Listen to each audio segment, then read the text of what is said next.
যি 2 ঘণ্টীয়া ধৰ্মঘট কাৰ্যসূচী আৰু ইয়াত আমি উত্তৰ পূৰ্বাঞ্চল সংখ্যালঘু ছাত্ৰ সন্থা নেমচু বিজনী জিলা সমিতি আমি অংশগ্ৰহণ কৰিছোঁ আৰু ইয়াত উপস্থিত বিভিন্ন দল সংগঠন ছাত্ৰ সংগঠন ইয়াত উপস্থিত আছে। আমি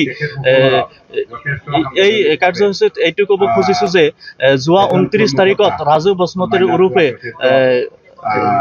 জীৱন্ত বসুমতাৰী ওৰফে ৰাজু বসুমতাৰী 29 তাৰিখত ৰাতিৰ ভাগত চাইতানকুৰি বাটত যি 3জন দুৰ্বৃত্তই যে নৃশংসভাৱে হত্যা কৰিছে, ইয়াক আমি পোনপ্ৰথমে তীব্ৰভাৱে আমি বিজনী জিলা সমিতি নেমচি আমি তীব্ৰভাৱে আমি গৰিহণা আৰু ধিক্কাৰ জনাইছোঁ।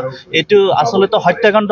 আমি এইটোই প্ৰশাসনক আমি দৃষ্টিগোচৰ কৰিব খুজিছোঁ যে অৱগত কৰিব খুজিছোঁ যে এই 3জন কাল্পিতক অৰ্থাৎ হত্যাকাৰীক আমি অতি পলমেই আমি কৰায়ত্ব কৰি অৰ্থাৎ ইতিমধ্যে কৰায়ত্ব কৰিছে। আমি প্ৰশাসনক ধন্যবাদ জনাইছোঁ। আমি দৃষ্টিমূলক শাস্তি বিচাৰিছোঁ, অৰ্থাৎ আমি বিজনী জিলা সমিতি আমি এই 3জন দুৰ্বৃত্তক আমি ফাঁচি বিচাৰিছোঁ।